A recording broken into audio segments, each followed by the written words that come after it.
Just thinking. All right, there we go.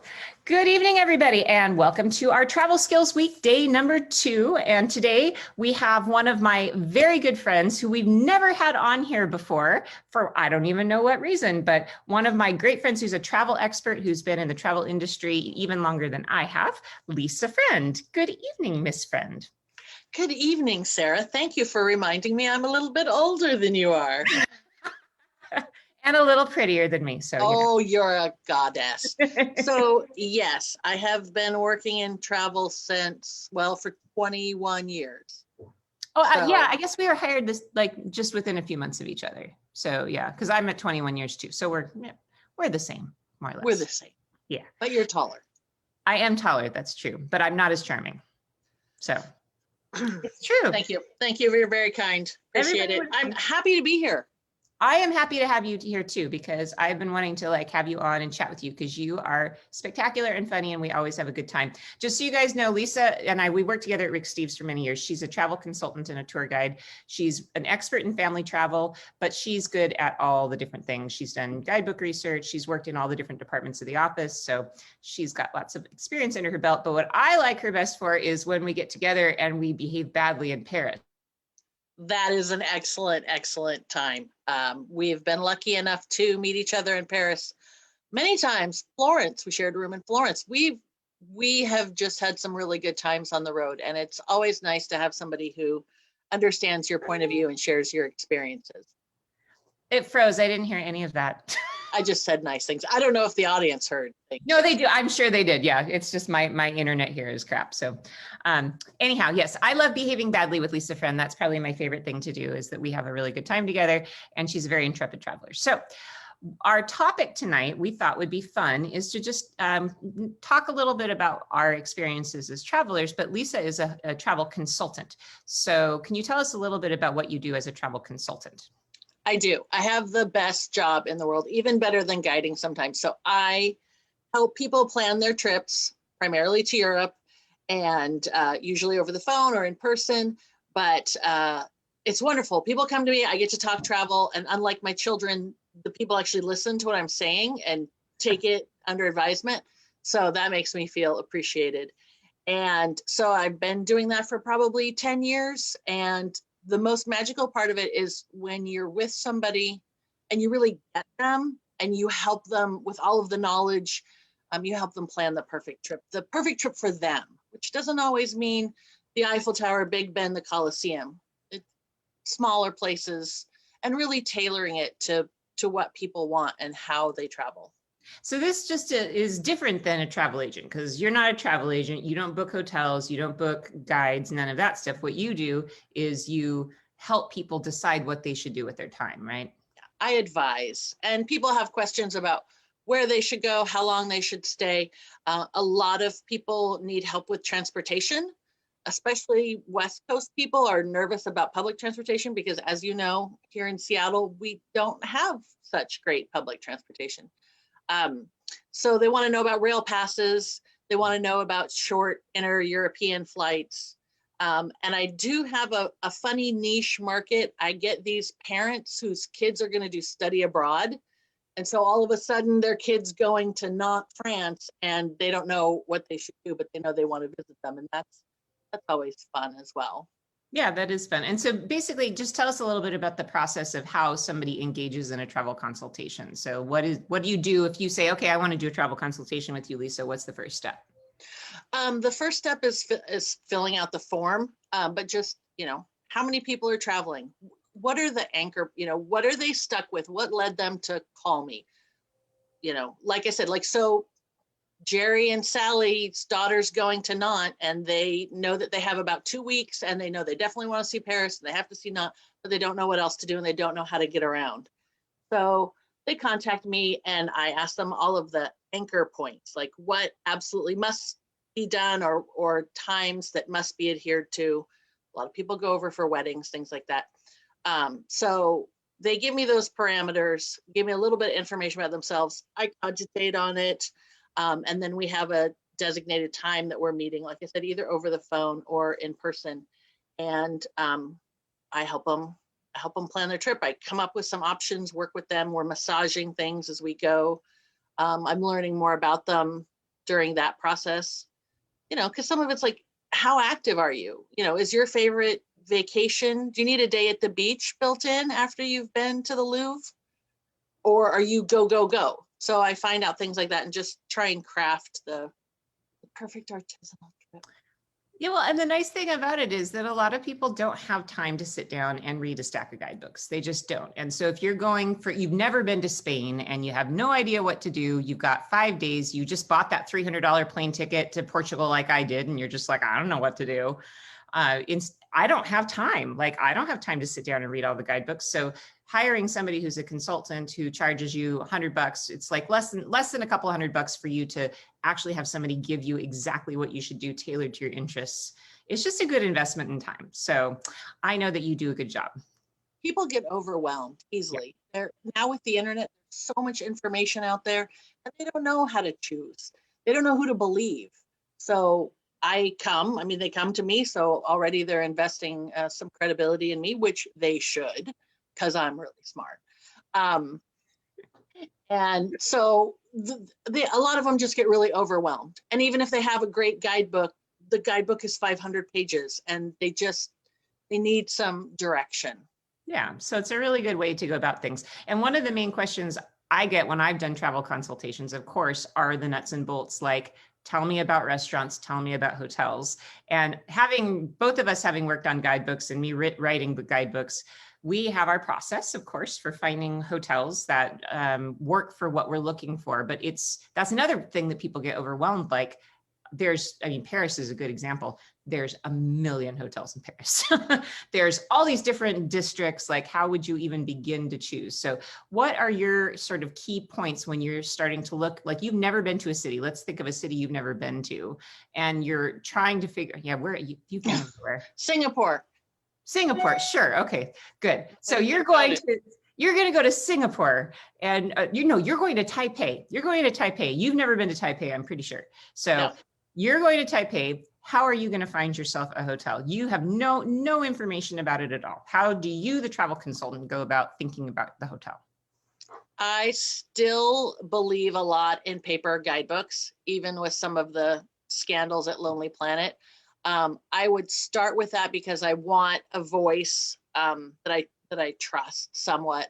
And I'm going to cross-reference with TripAdvisor. I just want you to know, I don't believe 100% in practically anything. So I'm going to use several different sources to try and find something. So a paper guidebook, TripAdvisor, the official tourist information site, and I'm going to invest in if I'm going to Taipei for 5 days and I have a lot of stuff really planned in Taipei, I'm going to invest in getting a map, either if I can get a paper map easily or printing one out, because the visualization is really important. So I want to see things on a bigger scale and help me plot out everything. Yeah, that's a really good way to go about it. And thinking about neighborhoods is important too. I just want to take just a quick second to say, I am monitoring the questions. That's why I'm looking down at my phone. So if you guys have questions for Lisa, please be sure to put them into the comments on the Facebook chat, and I will ask her those questions for you. So if you have, and you can even ask something real specific to you, like, I'm going to Denmark for 3 weeks. What do you think? So please don't ask me about Taipei. Yeah, maybe not about Taipei. They have good dumplings. I've been to Taipei only once, and the dumplings were amazing. My daughter wants to go to South Korea because she's a huge fan of the K-pop group BTS. Oh, no. Yeah. Yes, indeed.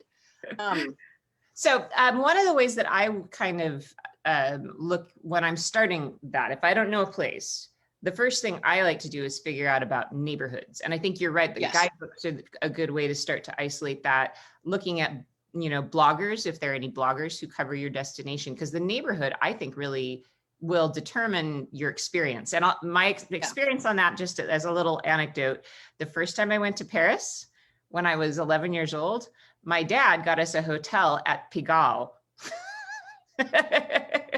So what do you think my impression of Paris was my whole life? Ooh la la.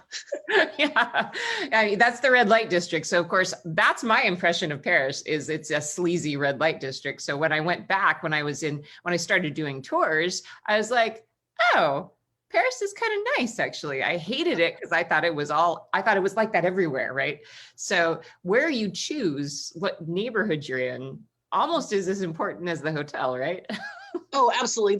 I didn't dive deep enough into that, but that's what I mean by getting that map in front of you and being able to visualize the city and breaking it down into manageable chunks and learning the personality. For example, in Paris, if I get people who are like, oh, well, where should I stay in Paris? And I'm like, well, are you more of a Upper East Side person or more of a Greenwich Village person? Because I can correlate neighborhoods in Paris to that. You know, you want something fun and funky, or do you want something elegant and refined? Yeah, because every city around the world has that, Bangkok is one that comes to mind for me because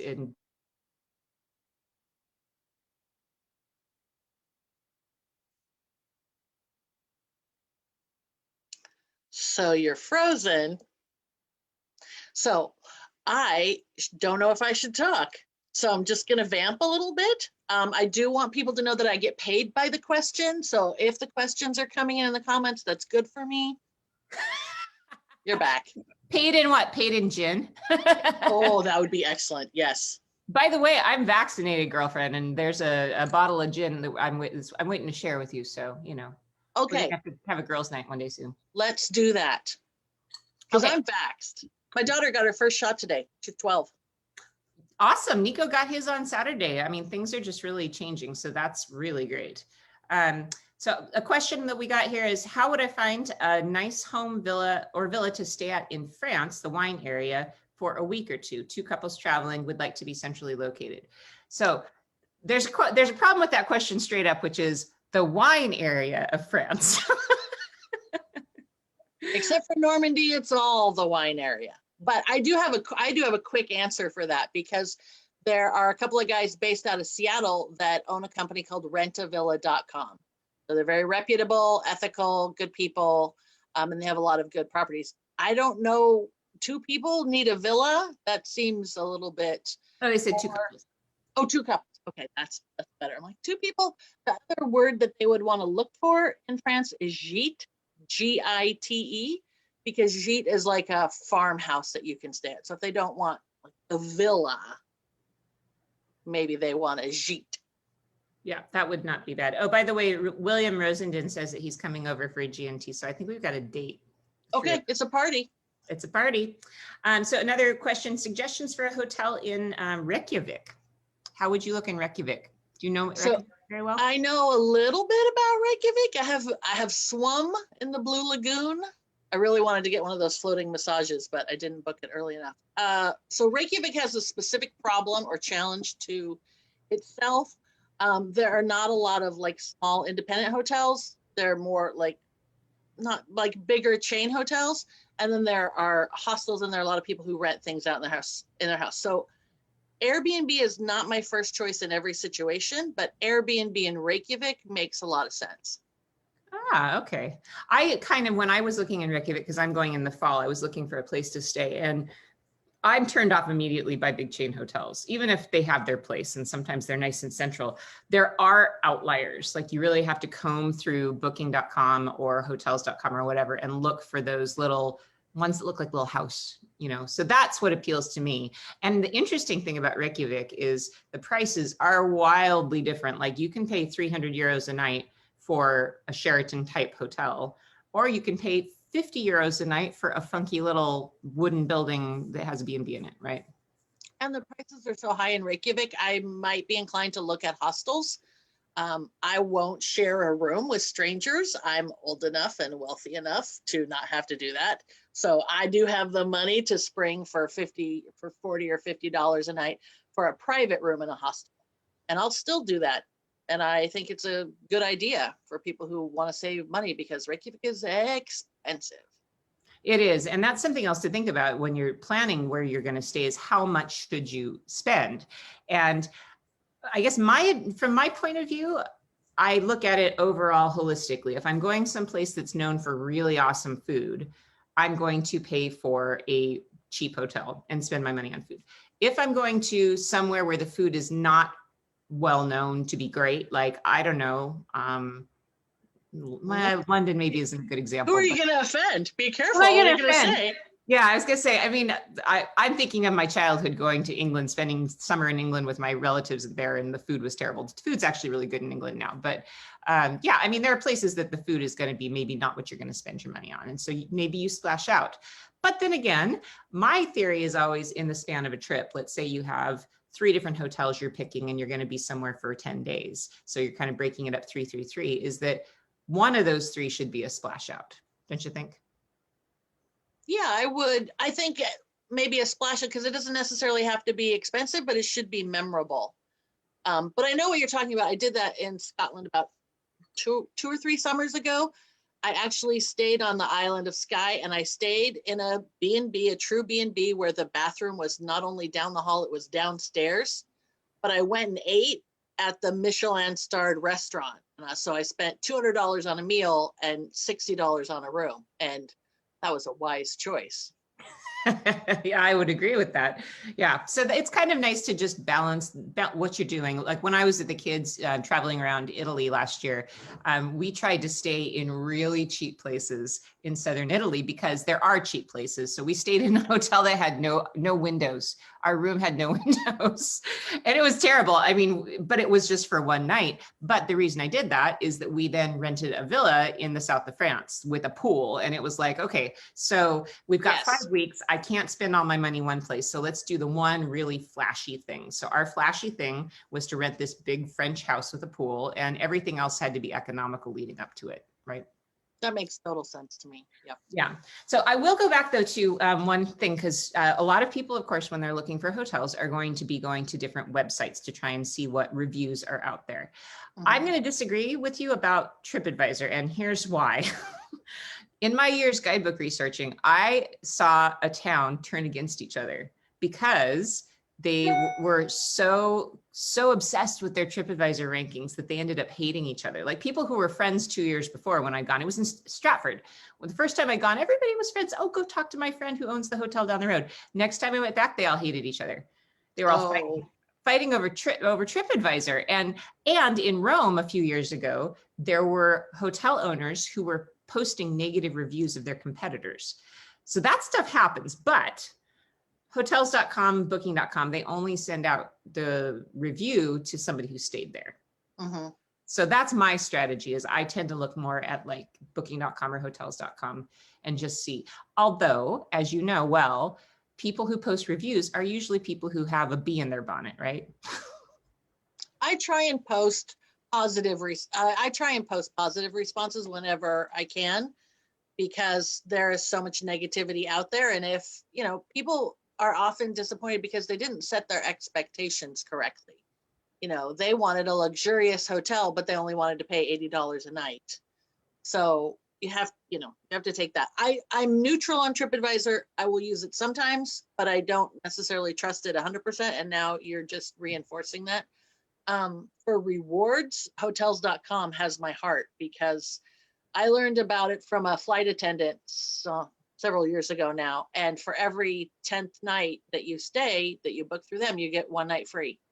And it's just it is no muss, no fuss. I have redeemed nights at least 3 or 4 times, and it has been easy, no hassle. They just average the price of all of the hotels, those 10 hotels that you book through them, and then and that's your credit. So, if you only stayed at $100 a night hotels and then the 11th one is free, you're not going to get to stay at a $500 a night hotel. They're going to give you $100 a night credit. But I think that's a hot tip, girlfriend. I didn't know that at all. Sheesh, and think of all the hotels I stay at all the time. Dang it.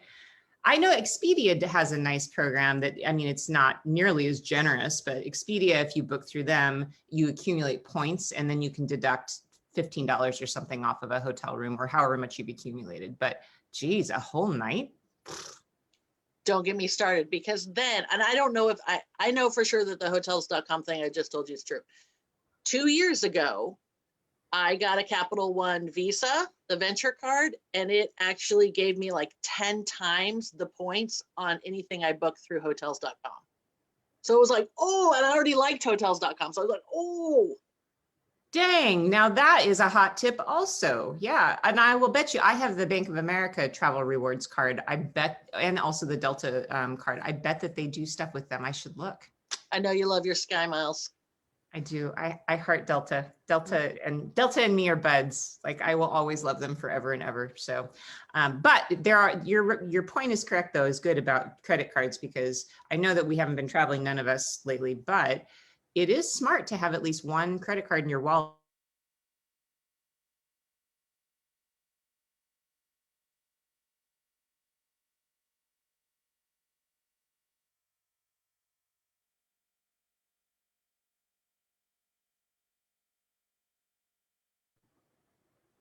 You back?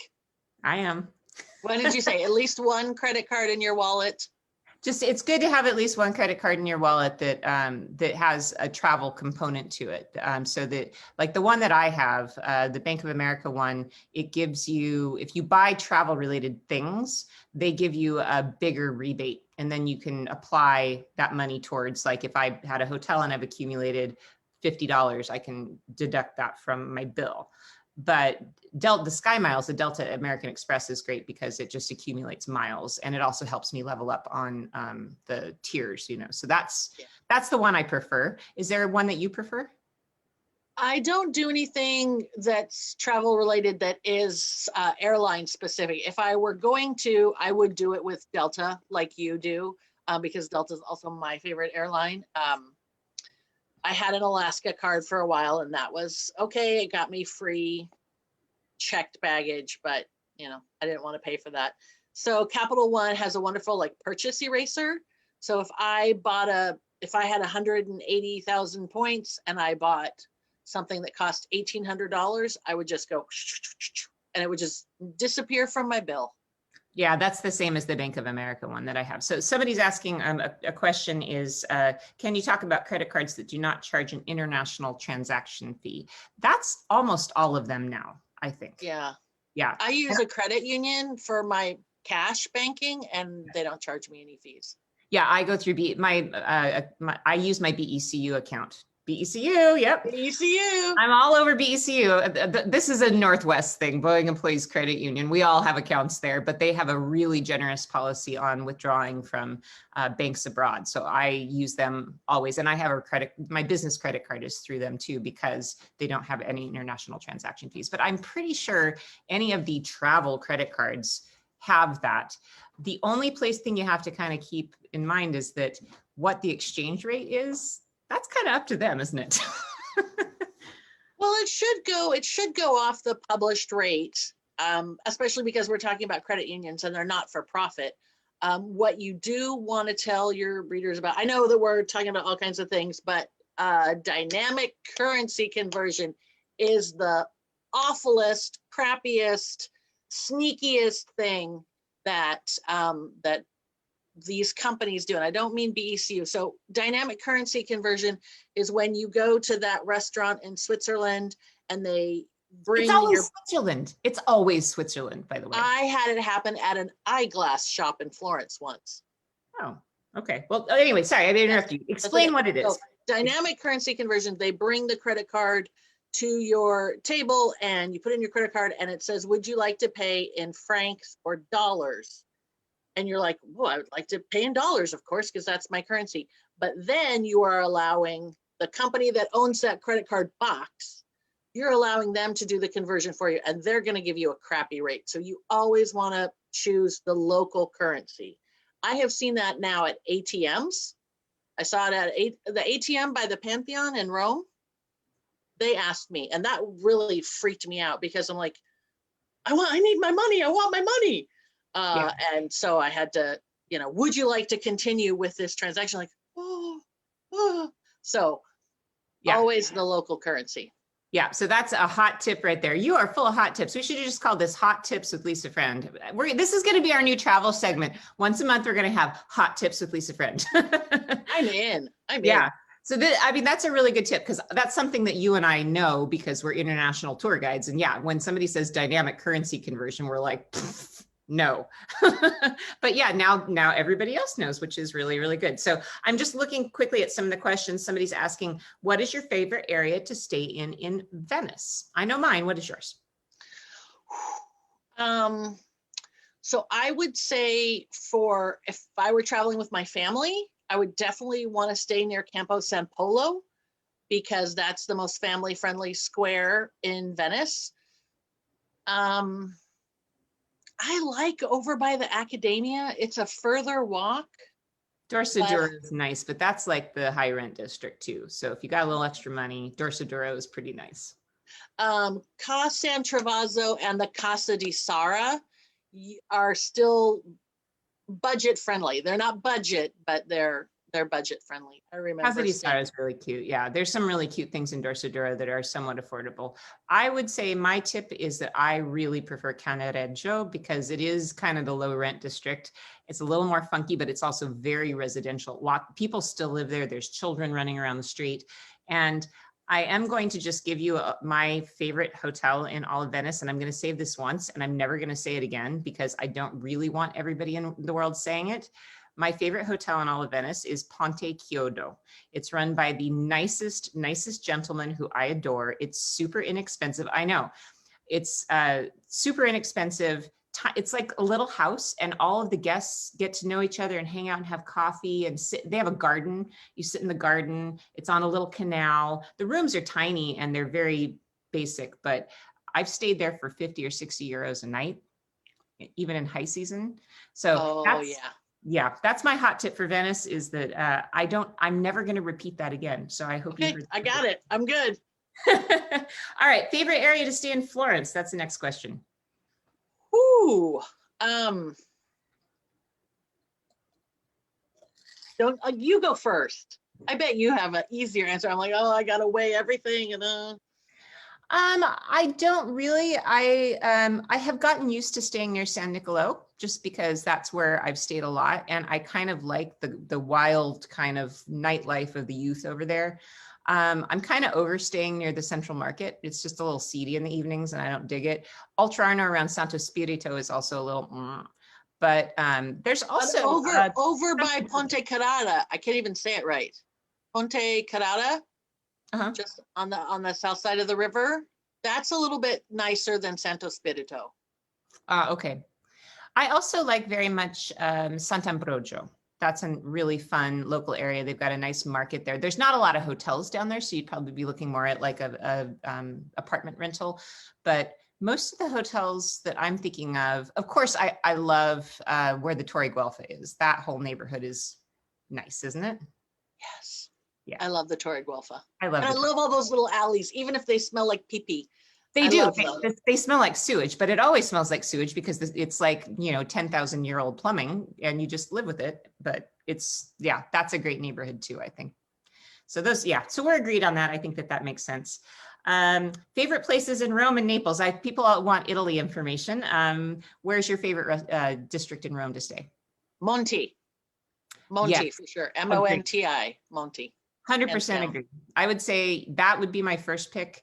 Second pick, I would say for me, if you're going to be a little off the grid, would be either Garbatella or Piramide or Trastevere, just if you want to be in like the neighborhoods. What would your second choice be? I think my second choice would be Trastevere. Yeah.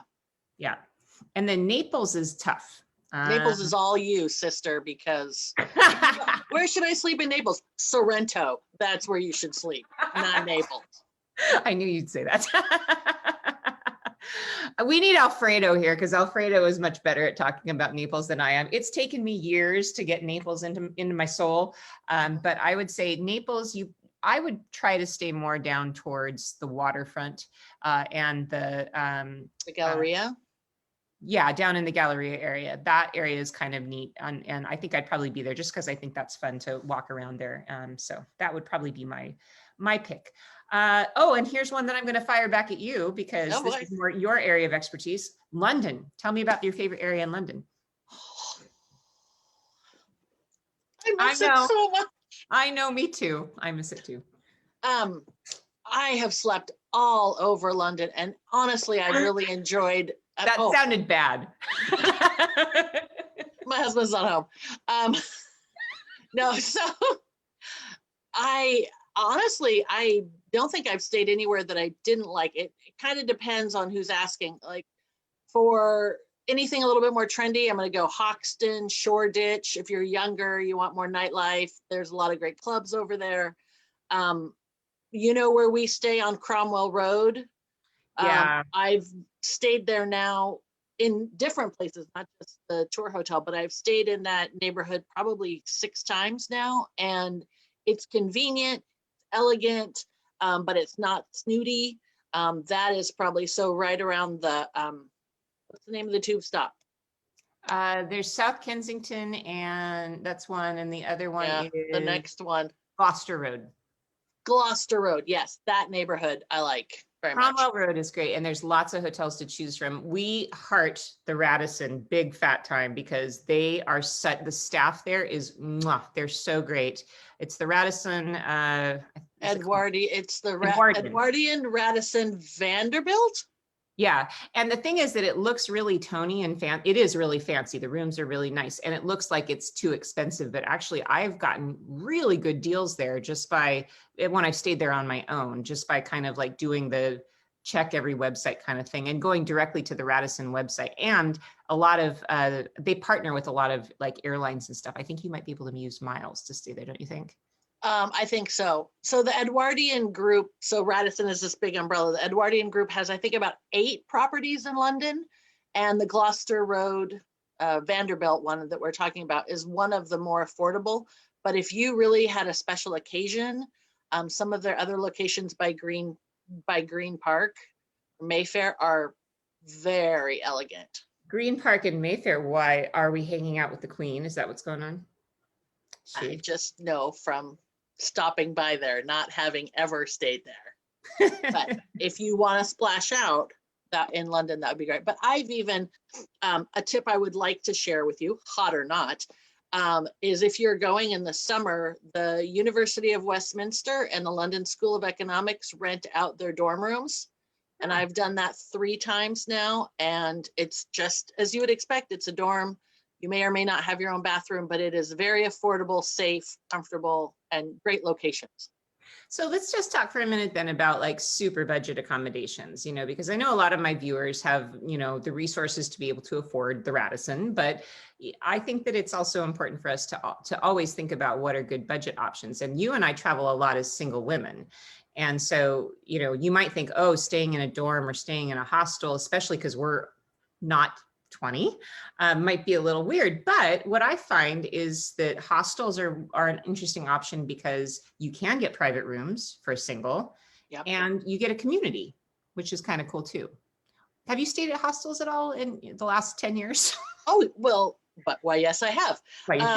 So I like the dorms specifically, and I will ratchet up and down where I'm staying depending on how expensive a country is. Like if I were headed to Scandinavia tomorrow, I would be looking at all of the hostels I could. And if I were going somewhere like Spain, I would be like, oh, I'm gonna stay at a nice place. I've stayed at hostels recently. I'm trying to think. There's a great one in Liverpool that actually it's a half hostel, half hotel. And I stayed in a room without windows and it was delightful. Oh, it was so quiet. And it was brand new. So I think it's the Liverpool International Hostel. I would highly recommend that. do you remember those ones in Paris that are like super schwank? Are we too old for those now? Do you mean the mama shelters? The hostels in Paris that are in Marais, and they're old mansions. We might be too old for those now. We might be. I haven't stayed at those because you can find a decent cheap hotel in Paris. Yeah, you can. And that's kind of the thing is when you're looking at dorms and hostels, you have to really look and see, well, what is the most dirt cheap acceptable hotel I can get for the same price? So yeah. Are there any good resources for people looking for hostels? Yes. What is it? Hostelworld.com. I have to remember things because, haven't talked about travel in a while. Hostelworld.com has some of the best because their reviews are generally pretty good, and they do a good job describing the hostels because hostels have different vibes, and there are definitely hostels where you and I are going to be comfortable, and then there are going to be hostels that are really geared towards young people, and we would be less comfortable. Yeah, but I would definitely say, especially if you're a single woman traveling by yourself, I would sprinkle a hostel into your plans just for a social aspect, because if you don't want to always be by yourself and you want to meet people, that's a really easy way to do it, I think, right? And they often have tours, like day tours. So if you want to get out into the countryside on a tour because you're not going to rent a car yourself, or it's just easy, that's an amenity that hostels often offer, and it's a good choice. Yeah, a couple of really good questions have come in. One, I'm going to flip to you because this is going to be your expertise. Amsterdam. Where would you Yes. stay in Amsterdam? If you had even just a day layover, I might actually need this information for my next trip in case I get stranded there. Where would you stay that's reasonable, but also charming? Oh man. Okay. That is, it's really embarrassing because that was, Amsterdam was actually, what? It's my pot shop. No, Amsterdam is actually the last place that I stayed in a hotel as a professional traveler. I finished up my tours in Italy and I flew to Amsterdam to see a concert of a country band that I'm quite fond of. And I stayed at this great cheap hotel. Can't think of the name of it for the life of me. So that's really embarrassing. And I really don't know how to recover from that. All right, but tell us about like what's a good neighborhood? Because if I'm looking in Amsterdam, I can't remember the last time I was in Amsterdam. It's been a while, so I wouldn't even know. Like, what's the best neighborhood to even look at? I like staying over by the museums. So if you're coming up the main street and you hit the last canal and you turn to the left, I'm like on the tram mentally, and Yeah. you turn to the left, you're going towards the Rijksmuseum and the Van Gogh Museum. There are a lot of really good cheap hotels. Anecdotally, the first hotel I ever stayed at in Amsterdam in 1993 was in that neighborhood. So I like that neighborhood. I would be interested in staying over by the Anne Frank House, the Jordan district.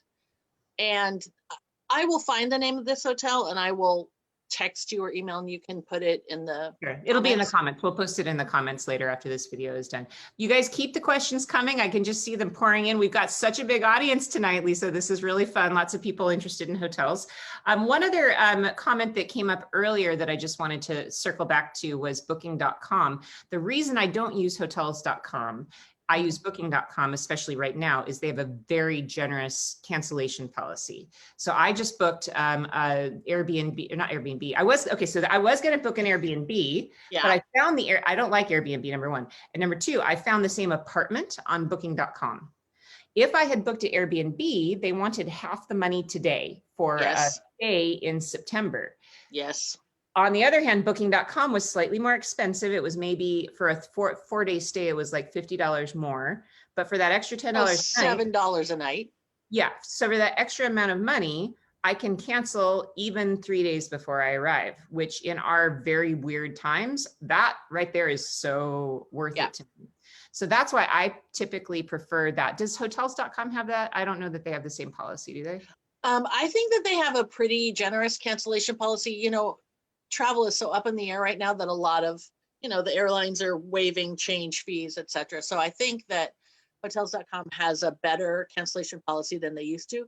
But that, if you want to talk about Airbnb, because I don't hate them, but I have definitely some caveats about them. Airbnb has the worst cancellation policy in the travel industry, as far as I'm concerned. Yeah, they do. And I know a lot of people last year during the start of the pandemic lost their money and never got it back. And the people who own the Airbnbs also got shafted by them. But I'm bitter about them for a variety of reasons. But the most important bitter experience I had is at a place that in Paris that we rented a big house for, a big family. We were all staying there. It didn't turn out to be as beautiful as it looked in the photos, not even close. The check-in, it was an absent owner who was nowhere to be found, who lived in the US. I'm standing on the street corner in Paris with 4 children running around screaming at each other, trying to figure out where are my keys, and not getting the keys. The lockbox didn't work. And then we get in there, the house is not as nice, but there's nothing to do because there's nothing to be done about it because there's no owner that I can say, oh, this house isn't as nice as I thought. And to add insult to injury, my travel partner opened up the windows and accidentally broke the stick that had the curtains on it. The stick was like, it was literally a little plastic stick, but he just went like this to open up the window. It fell off the wall. It didn't even break, it just fell off the wall. And we couldn't figure out how to put the curtain back on the wall. Turns out after we checked out, they tried to get me for 500 euros because I broke the curtains. Oh no. This was like a plastic rod that was probably 99 cents at the craft store that they had essentially like hot glued to the wall. And Airbnb like tried to moderate it. And I just had to like say, look, this is what happened. It was not affixed to the wall. We didn't like yank it off the wall. It literally fell off the wall. Just, you should be able to open the curtains in your Airbnb without them falling off the wall. That was not our fault. And it went on for months. It went on for 2 or 3 months, me having to keep calling and talking to the people at Airbnb. And finally I had to just pull out the, look, I'm a guidebook writer. Here's who I am. Look me up. I'm not some kind of crazy jerk who's like trying to take you or I trash somebody's house. I didn't. This person is trying to take me. They're like fraudulently trying to get money out of me. Anyway, sorry to rant, but I will be very skeptical about ever staying in Airbnb again because of Well, that. what I say about Airbnb is just because I had a great experience in Southern England has absolutely nothing to do with, anybody else's experience because it's owner to owner. I mentioned Rent-A-Villa before, rentavilla.com, but HomeAway.com is the property managed arm of VRBO. So VRBO, Vacation Rental by Owner, which is basically kind of the same thing as Airbnb. It's an owner to rentee direct. But HomeAway, those are managed by property managers. So I find them a little bit easier and more reliable. But I want to extrapolate on that for a minute. That is, you cannot underestimate the importance of a good hotel desk clerk. I'm not going to say concierge because I don't generally stay in places that fancy, but especially if you have jet lag, you show up somewhere, it's late, you want your Uber driver or your taxi or whatever to find the place with the name on the side of the building. Yeah. Right. I did an Airbnb in Galveston, Texas before a cruise 2 years ago. And our Uber driver dropped us off at the wrong address. It was one street over. And this neighborhood was beautiful, lovely, historical homes, all the same. They looked all the same. So I'm thinking, here's my Airbnb. And it's dark because we've flown to Texas and, it's dark. And I go into the backyard because I hear people. I'm like, I'm not getting it shot, right? Because Texas, sorry, I make a little joke. But he dropped us off. He dropped us off 1 block off. And they're like, no, you want to go. So there we go, 2 kids and a husband with all of our cruise luggage, schlepping down the street in the dark to find the correct Airbnb. So when people say, oh, we want to stay at Airbnbs, the whole time I'm like, oh, well, you need to know what you're getting into, and paying everything up front or paying half up front. That's a no. It's a hard pass for me. Yeah, hard pass right now, especially. And also, it may look like an Airbnb is 80 euros a night and a hotel room is 100 euros a night. Oh, I'm going to save money by staying there. But then after they tack on the agency fee, the cleaning fee, the, whatever fee, the fee for meeting you in the dark in the middle of the night to give you the keys, they have all these fees that pile up that end up being actually the same, if not more than a hotel. So I don't know. I don't get the allure of it. I mean, I do know that sometimes having an apartment with a washing machine and with, a kitchen is awesome, but you can find those on booking.com and hotels.com as well. And I feel like the customer service arm is better if you book through those people. What do you think? I agree. Like I said, I'll use Airbnb, but I would definitely look at other options. And I haven't looked at as many apartments because I'm often looking at like freestanding houses. And I have had some wonderful experiences on Airbnb, but also nothing quite as bad as you. But I showed up at a little house, a canal house in Harlem, and I chose it because it had a rooftop garden that you had to crawl through a window to get to. Awesome. The stairs were so steep that I chose not to drink at night because the toilet was on the ground floor. My bedroom was 3 floors up, and they were so steep that I was terrified if I drank too much that I would just fall to my death in a Dutch canal house. And Yeah, let's not do that. That would not be no, good. and the Wi-Fi didn't work. And this was years ago before I had T-Mobile. I know you talked about T-Mobile with Andrew yesterday. So the only way I could do anything was with Wi-Fi. And if your Airbnb has no Wi-Fi, you don't actually have a way to contact your host or complain. So yeah, well, and that's really common. I find it in a hotel or in apartment rentals is often the Wi-Fi doesn't work and there's nothing you can do. Like they're not on site. They're going to tell you, oh, reset the router.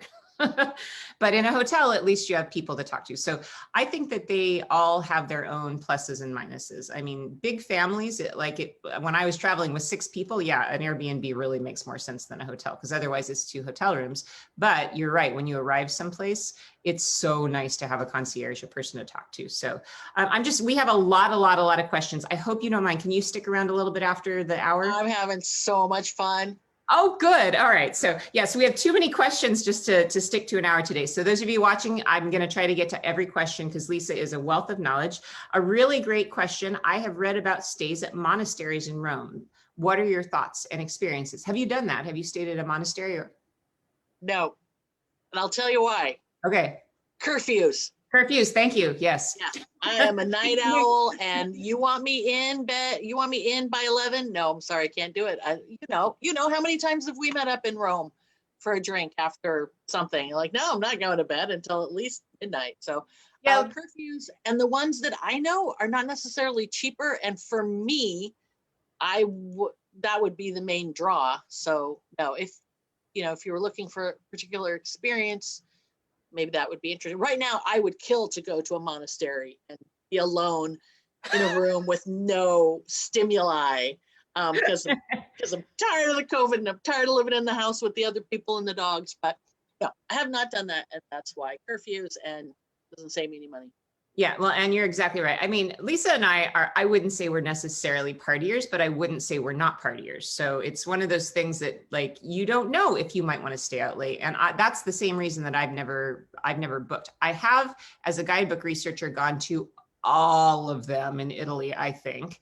What I can report is that they are very Spartan, very clean. Like if you're concerned about clean, they're always like, you could easily lick the floors and it would be fine.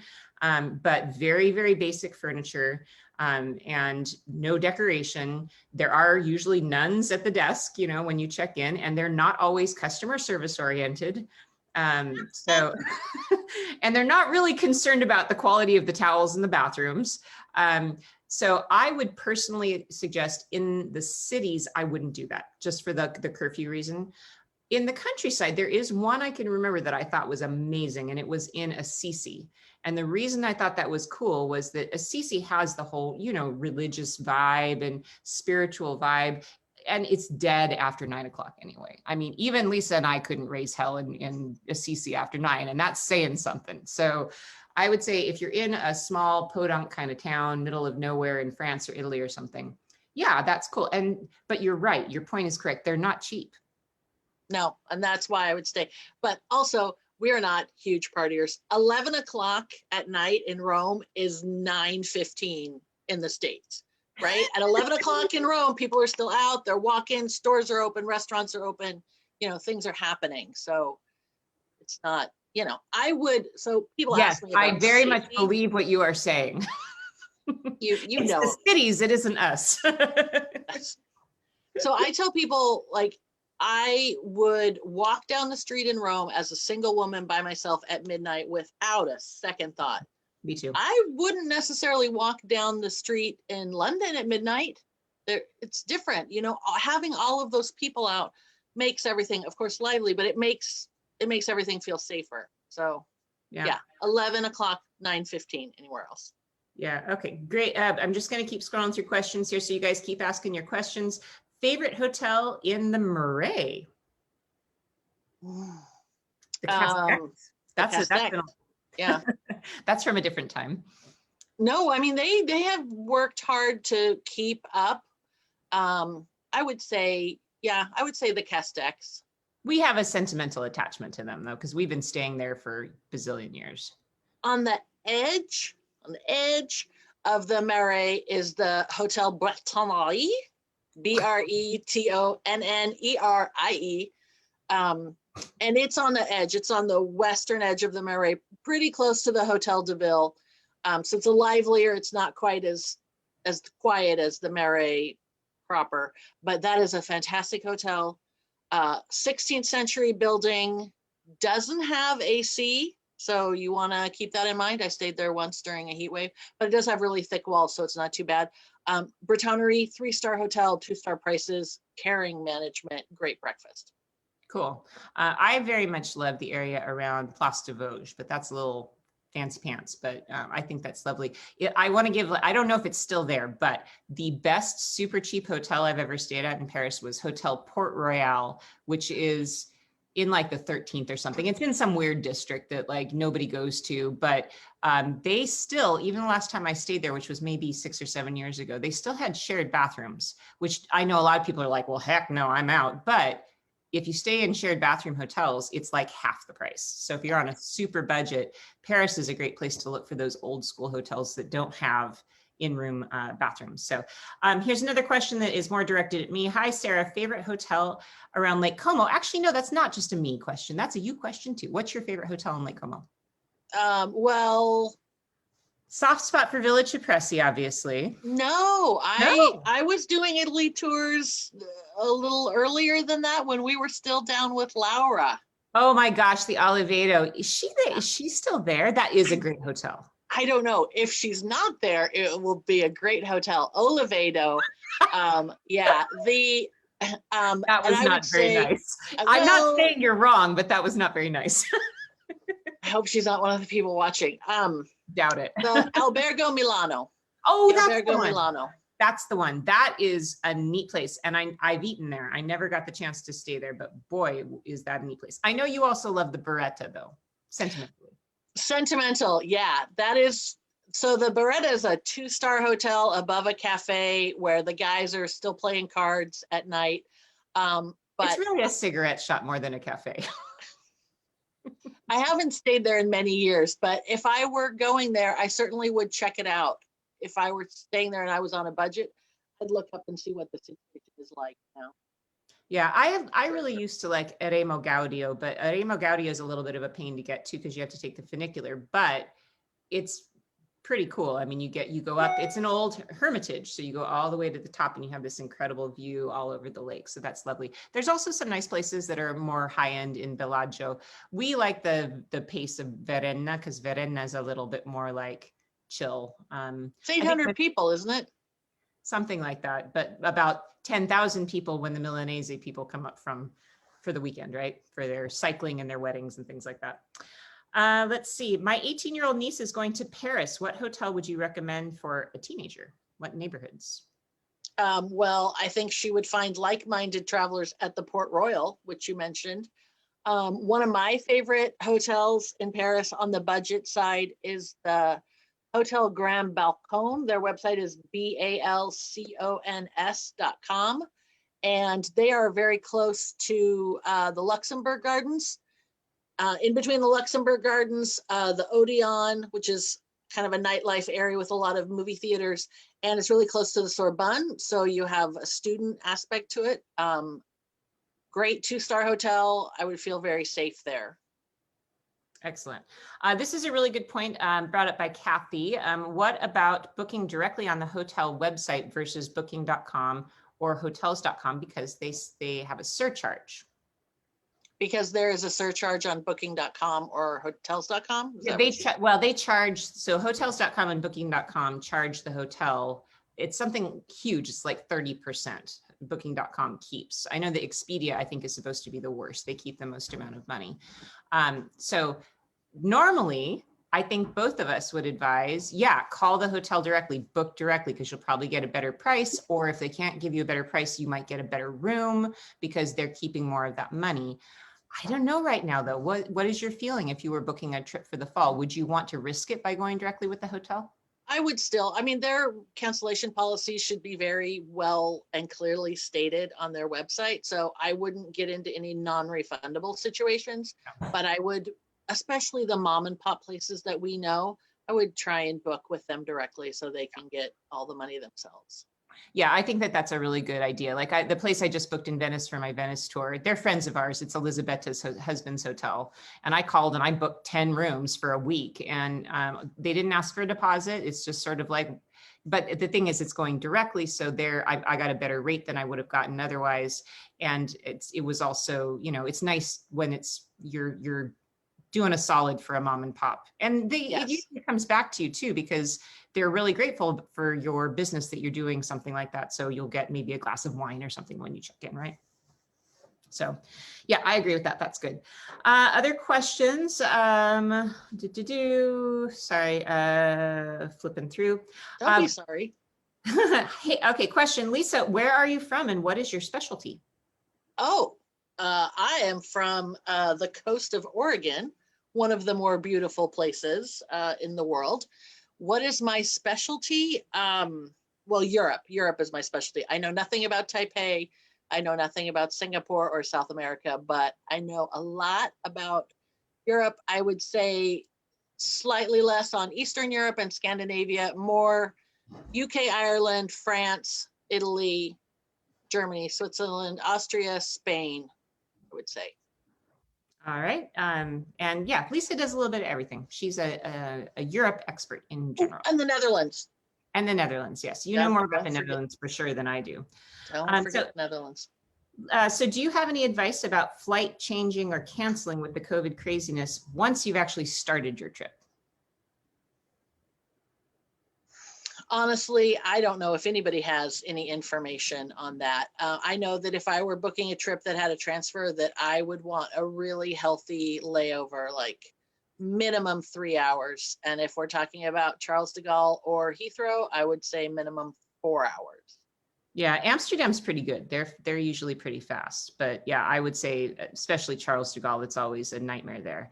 I would also say that when the ticket that I got, I'm going on the 27th over, and I looked and it was cheaper for me to book the ticket to Amsterdam on Delta and then the ticket to Split separately. It was a couple $100 cheaper. I did not do that though, because if you have two separate flights like that, there's no responsibility. So I only have like an hour and 40 minutes or something from the time the Amsterdam flight from Seattle arrives and when the flight from Split leaves, which I know is really cutting it close because there's going to be obviously paperwork and COVID tests or whatever that things I have to do. But if I miss it for whatever reason, Delta/KLM is going to be responsible to get me to my next destination, correct? Yes, 100%, yes. Yeah. So that means that if you have a ticket to get from point A to point B and you have to stop at point C in the middle, it's great to have one ticket because then the airline automatically goes, oh, you didn't make your flight. Okay, let's book you on something new, right? Yes, yeah. You've bought a ticket from Seattle to Split and their job is to get you from Seattle to Split. So however they need to do that, yeah. But if you book them separately, no. Yeah, so be real careful about that stuff. I think that would be the best advice. So just can I ask, Sarah, was it more expensive because you're taking a different flight from Amsterdam to Split? Or it was just? It happened to be when I looked, if I bought it through Delta, it was $200 more. But if I bought it directly from KLM, the second piece, it was a lot cheaper. And I just thought, it's not worth saving that $200 because then they don't necessarily correspond, those two tickets. It doesn't matter that they're both the same alliance or whatever. They're not recognized as the same ticket. Yeah. So yeah. I wanted to know because, you know, what we used to advise and probably will advise again in the future is just get yourself to Northern Europe at one of these hubs and then you can take one of these cheapy flights, Ryanair, EasyJet, what have you. But I wouldn't be doing that now. I'm a little bit more conservative because of COVID. So I applaud you for your choice. Yeah, no, I think it's smarter. Have you ever been stranded before? Have you ever like missed a connecting flight and what happened when you did? Yeah. Yes. Do you really want to? Yeah. Yeah, I want to know. yeah, years ago when my son was still young, it was, it was KLM, right? And I was supposed to fly from Vienna, Amsterdam, Seattle. And because of a plane mechanical issue, we left late from Vienna and I missed my connection in Seattle. And except for the man saying, "Madam, please stop crying." Like, I hadn't seen my kids in 40 days. And so I was a little emotional. But they had to put me up at a hotel. They gave me, a care package. They paid for all of my meals. So, and my husband would say that it was nice because then I had a whole day to just sleep and relax and do nothing before I came home. He's like, "Yeah, it was the best time you ever came home." And I'm like, "Thanks." But because, like you said, it was all one ticket, and it was their responsibility. They had to take care of me.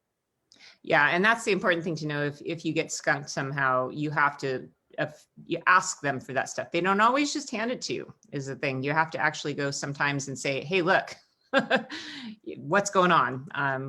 I've been in lines. I was in a line in Heathrow for more than 8 hours, and British Airway basically, after us waiting for 8 hours, was like, "All right, we're shutting down our desk for the night. Good night." And we're all like, but there was a person, if you walked down the way, that was handing out these look like a plane ticket, vouchers for transportation, vouchers for dinner, vouchers for a hotel. Like they had the whole thing organized. And also when I've missed connecting flights, like from Amsterdam to Italy, they just automatically rebooked me. Like they just did it. And I got a little notification on my phone saying, "You're now booked on this flight," which, yeah, that was pretty slick. So the European Union Passenger Bill of Rights is well, we don't have one. So the EU does have one, and they take their conditions very seriously. They have to do certain things for you if it's their fault. So they also, I think, have to refund you if you are stranded for more than, you'd have to look it up, but if you are stranded or delayed for more than like 6 hours, they have to reimburse you for your time. yeah. There's like isn't there a Bill of Rights or something in Europe? Yeah, the EU Passenger Bill of Rights is very good. Yeah, that's something to familiarize yourself with, so that if an airline says, "Oh, sorry, you're out of luck," you can say, "No, actually, you owe me these certain things." So I would suggest, though, in times of COVID, now that we're talking about this, I'm realizing one of the most important things in your bag is going to be your cell phone. So be sure to bring a backup battery that's fully charged, and make sure and that your adapters. And your adapters, yep, and your cords. Don't put your cords into your check luggage. Have everything in your carry-on. And also be sure to check with your phone company before you leave to make sure that if you can't get a Wi-Fi signal, you're not going to get stuck. So you have at least some ability to get online if you need to alter your plane tickets or whatever, right? Yes, absolutely. So any other thoughts on booking hotels? But let me just back up a little bit. How about, I would love to hear from you, your favorite hotel you've ever stayed at. That's not fair. I stayed at the Ritz-Carlton in Philadelphia when I was. Was that your favorite? Well, this was back in the day. I was 18.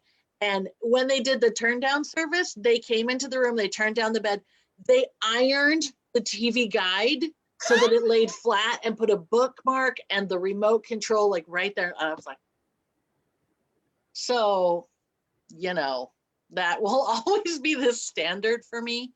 I was saying that just because I had a good experience at an Airbnb and you didn't, but I will say that I think one of the best places I ever stayed was an Airbnb, and it was in Polegate in South England, and it was a renovated sheep cottage. So I just looked out onto this field, and there was a chalk drawing on the hill in the distance, and it was so cutely furnished, and I made scones, and it was wonderful.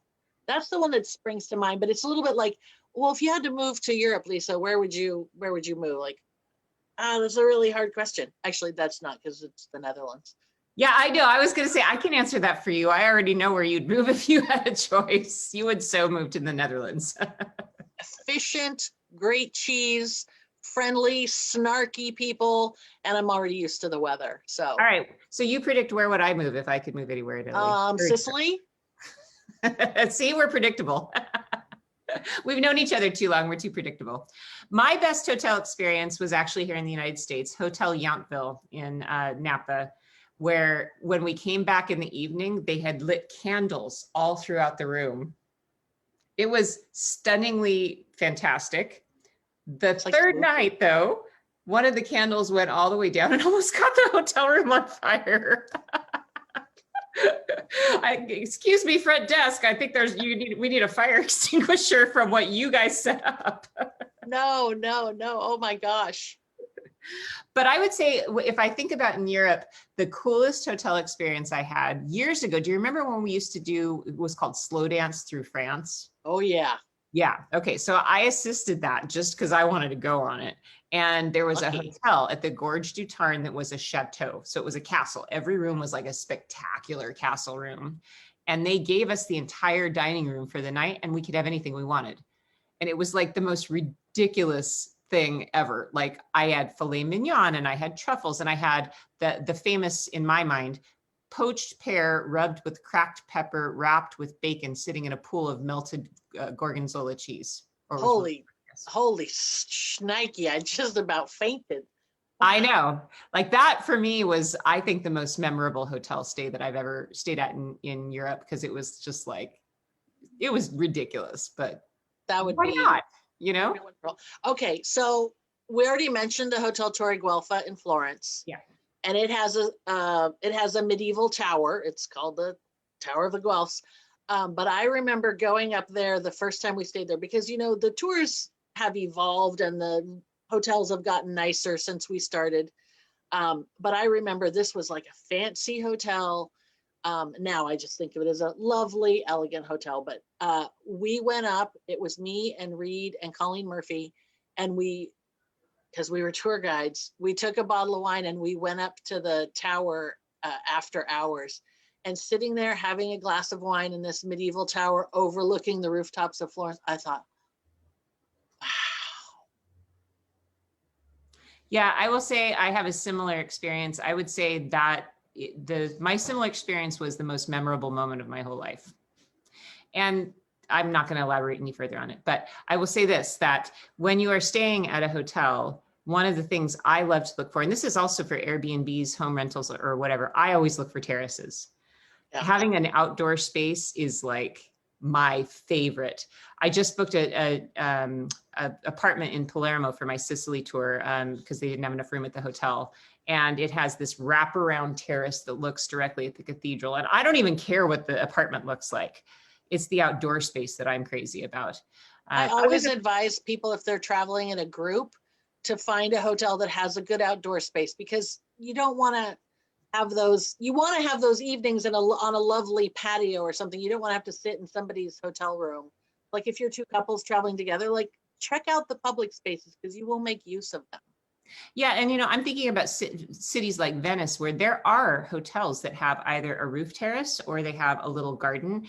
And when I think about those in comparison to some of the ones that have no space like that, the ones with no space feel very claustrophobic, because a lot of times the rooms are just really dark in these crowded old medieval cities. So if you can find a hotel that has some kind of outdoor space, I'm thinking like the Belle Arti in Venice, which had this really lovely outdoor space. The rooms were kind of whatever.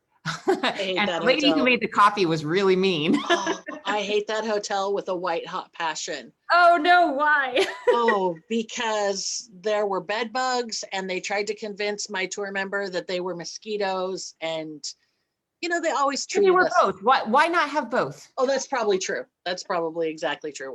Why wouldn't you have both?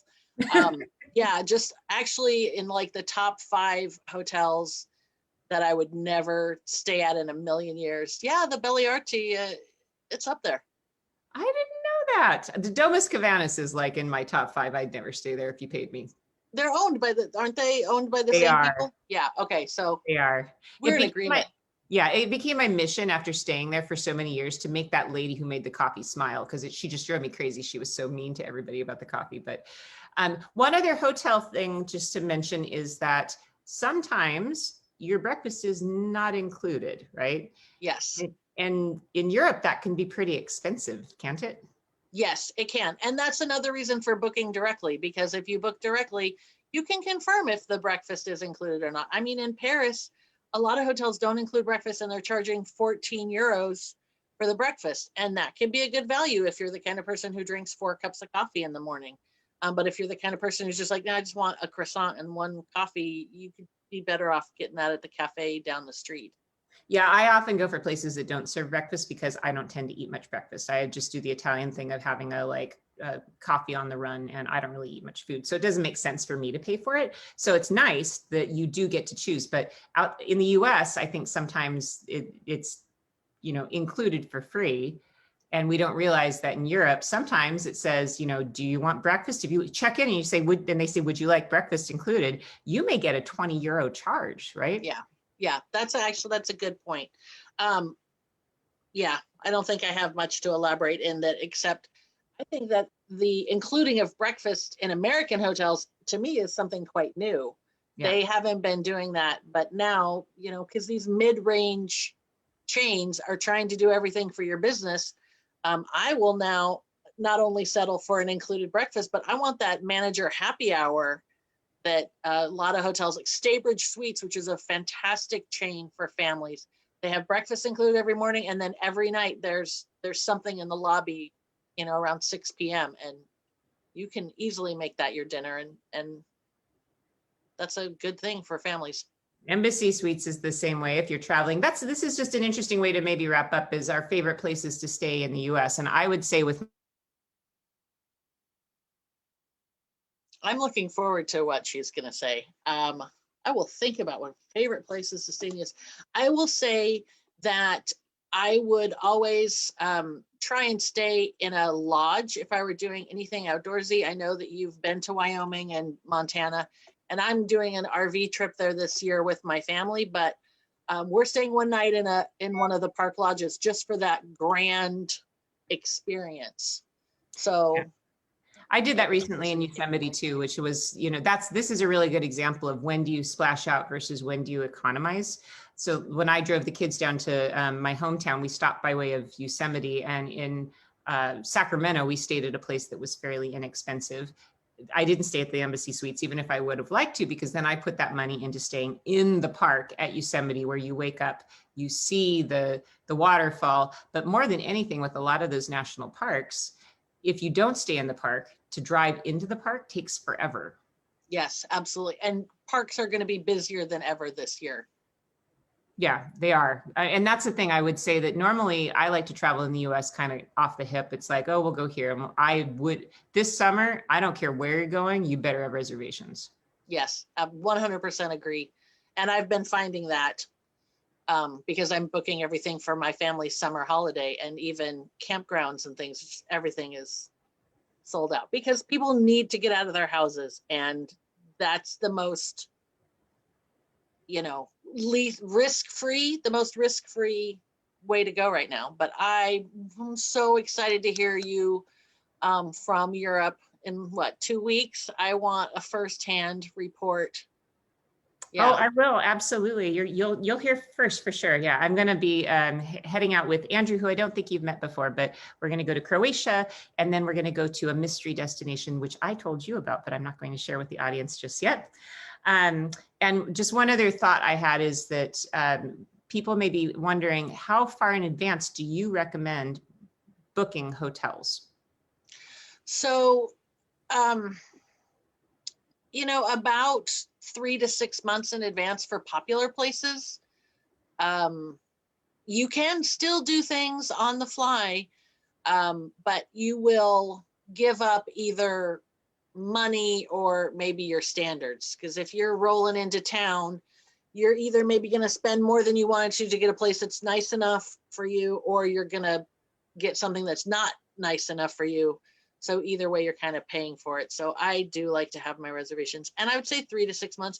If I'm talking to people who are talking about 2022, basically anything that you do between now and Christmas, you're ahead of probably 80% of the travelers. Anything you do between now and Thanksgiving, you're ahead of 98% of the travelers for Europe for 2022, I'd say.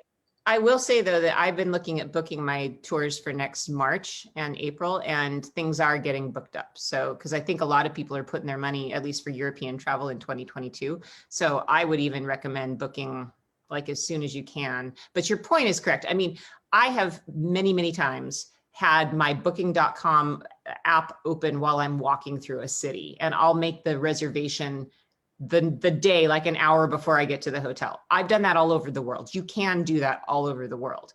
The result of that is you got to be much more footloose and fancy free, which I love. I'm very spontaneous. So for me, that appeals to me. But if you're going to be spontaneous, it comes at the cost that sometimes you're going to get a dud. Sometimes you're going to pay a lot more money for a hotel with no windows in Matera than you would like. Oh, I love Matera. Oh, I will. Before we go, I have a question for you. Though you said, what is this $300 round trip ticket to Portugal? Want to come to Portugal? Yeah. You want to be my date? Yeah. I'm going to Portugal in July. I found, actually, I got a hot tip from somebody who follows me, who's a friend of mine also. And it's a round trip ticket on Delta, and it was $375 from Seattle to Lisbon, round trip. I want to go so bad, but July, I'm going to be in Yellowstone and Glacier National Park. And I just spent like all of Mother's Day making those reservations. So. Dang it. Well, you, me, and Trish need to find like a girls' like crazy trip, like a spontaneous trip to go somewhere. I think that would be super fun. So I agree, 100%. We are good at getting into trouble. Well, gosh, I think we could just talk for hours. I think we're going to leave it there. But my goodness, what a wealth of hot tips for all of you guys from the fabulous Lisa Friend. So again, she's been a friend of mine for more than 20 years, and her name is actually Lisa Friend. It's not just that she's my friend, that's actually her name, Lisa Amico, Lisa Friend. And if you are interested, you can follow her on Instagram, and your Travel and Laugh. Is that right? Yes, Travel, the letter N, LAF, my initials. There you go. So you should follow her on Instagram. And if you're interested in doing any kind of travel consultation for anything this year or next year, I can hook you up with Lisa. I can also hook you up with any of our Guide Collective friends who also do travel consultations. We're absolutely happy to help you. And believe me, look at the amount of information that she just laid out for you in an hour. Imagine if she was talking to you directly about just your trip. So I don't know, the brain trust is pretty impressive amongst all of us, isn't it? You are so kind. And yes, you have assembled an amazing, a stellar group of people. The Guide Collective there's a lot of talent there. And maybe someday we'll hook Lisa Friend up as our Guide Collective family travel expert. I don't know. I can be wooed. You can start wooing me. I'm wooing you right now. So yeah, also with William and the gin. That's Yes, we should do that. We will have Sarah needs to convince Lisa to join the Guide Collective evening. Also, William should be part of the Guide Collective too. So maybe both of you. I'll make you dinner and feed you lots of alcohol. We'll see. And you are a fabulous cook. So. Oh, thank you, sweetie. Well, this has been absolutely a joy. Anytime you want to come back, Lisa, and be on, I would absolutely love to have you back, because you have expertise in solo women's travel. You have expertise in family travel, so many different topics. So if you don't mind, I would love to have you back maybe again next month, and we can have another conversation. Does that sound good? I would love it. All right, fantastic. Thanks everybody for watching today. This is available on replay. I just had somebody ask the question. I'm also going to I'll probably post it on YouTube as well, so it'll be available indefinitely. There were so many good tips. I'm sure you'll want to take another look at it. Tomorrow, we're going to be joined by our mutual friend. Oop. Are you still there? Sorry, I thought I froze. No, I'm here. I'm just very quiet. You are. I'll be joined by our mutual friend, Trish Feaster. It's going to be early time slot tomorrow, 9 o'clock. Trish Feaster and I are going to talk about kind of our just travel tips and whatever kind of comes to mind. Basically, what we think is good information for you to have based on our lives as travel guidebook researchers. What have we learned on the road? So that's going to be at 9 o'clock tomorrow. And then Thursday, we're going to have the solo women's travel roundtable. So all kinds of travel skills coming up. So thanks again, Lisa. Hope to see you soon. Okay. Bye. Ciao, ciao.